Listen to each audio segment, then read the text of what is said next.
Welcome back to Jwala Shiva. Daily gold silver మీద breaking news. ఏ channel చూసినా అదే ఉంటుంది. పెరిగింది, ఏదో ఇంత పెరిగింది, ఇదో 5,000 తగ్గింది, 4,000 తగ్గింది, 20,000 పెరిగింది, ఇదే చర్చ. ఎస్, 2025లో గోల్డ్ అనేది బంగారం ఒక 10 గ్రాములు 70,000 ఉంటే అది జనవరి 26కి 1,80,000 అయిపోయింది.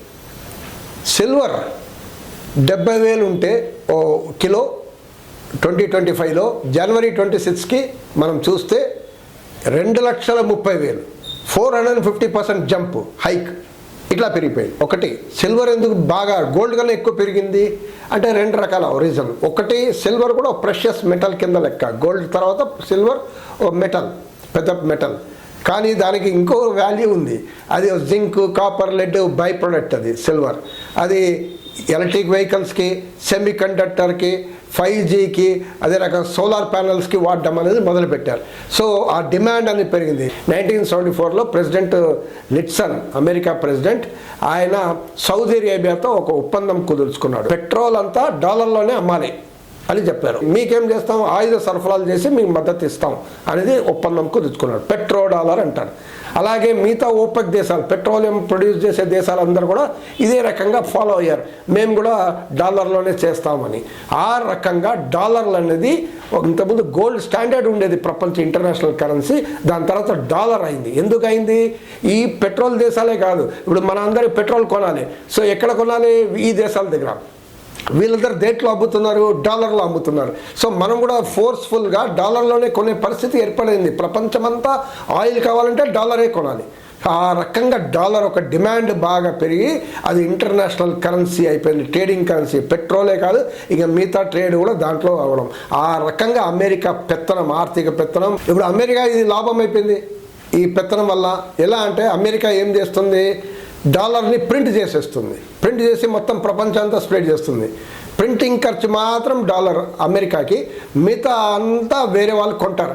ఇప్పుడు మన భారతదేశం అమెరికా నుంచి ఏమైనా మన సరుకులు అమ్మితే డాలర్లో మనం తీసుకుంటాం. ఆ రకంగా డాలర్లు, అమెరికా డాలర్లు మనం కూడా పెట్టుకుంటాం. రిజర్వ్స్లో, ఫారిన్ ఎక్స్చేంజ్ రిజర్వ్స్లో కూడా డాలర్లు అనేది పెట్టుకోవడం మొదలుపెట్టాం. అలా ప్రతి దేశం డాలర్లు పెట్టుకోవడం మొదలుపెట్టింది.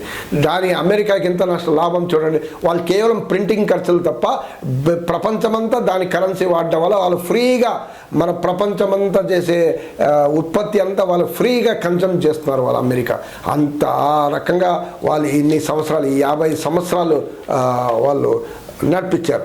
అదే రకంగా సౌదీ అరేబియా లాంటి దేశాలు, మిగతా దేశాలు వాళ్ళ దగ్గర ఉన్న పెట్రో డాలర్స్ని, వాళ్ళ దగ్గర స్పేర్ డాలర్స్ని ఏం చేయాలి, అమెరికాలో ట్రెషరీస్లో, బాండ్లో, అలా అన్ని దేశాలు పెట్టడం. ఇండియా, చైనా, జపాన్, అన్ని యూరప్ దేశాలు అందరూ బాండ్లో ఉంటుంది.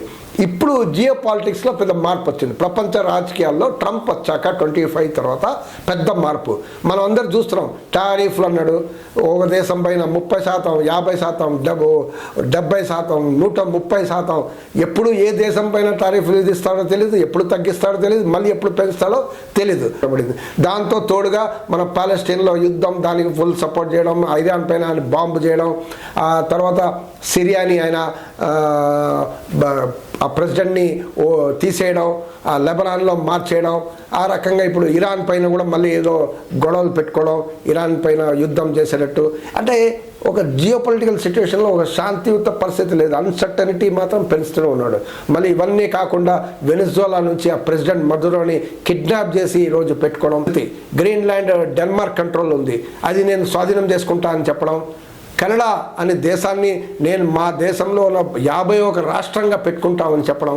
అంటే ఒక ప్రపంచ దేశాల్లో ఒక భయం, గందరగోళం అనేది తయారైంది. మిత్ర దేశాలు కానీ శత్రు దేశాలు కానీ ఏంటంటే వీడు ఏం చేస్తాడో తెలియదు. సో డాలర్, అమెరికా పైన ఒక నమ్మకం అనేది తగ్గింది, బాగా తగ్గింది. జపాన్, అమెరికాలో బాండ్లు ఎక్కువ ఉన్న దేశం జపాన్. జపాన్ బాండ్స్ని విడ్రా చేయడం మొదలు పెడుతుంది, అమ్మేస్తుంది. చైనా కూడా సిస్టమేటిక్గా అమ్మేస్తుంది, సౌదీ అరేబియా కూడా అమ్మేస్తుంది. అదే రకంగా మనం చూసాం వెనిజులా. ఇప్పుడు డాలర్, వెనిజులా ఏం చేసింది, చైనాకి ఆయిల్ అమ్ముతుంది.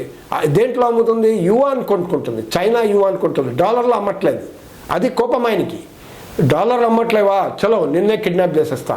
బ్రిక్స్ దేశాలు ఉన్నారు, వీళ్ళందరూ కూడా డిసైడ్ చేశారు ఈ అమెరికా ఈ రకంగా అన్సర్టన్ పరిస్థితులు ఉంది కాబట్టి మనమంతా దివాలా తీసే పరిస్థితిలో వెళ్తున్నాం కాబట్టి డాలర్లు కాకుండా వేరే రకంగా మనం అందరూ ఆపస్లో మనం కోఆపరేట్ చేసుకోవాలి, మ్యూచువల్ కోఆపరేషన్.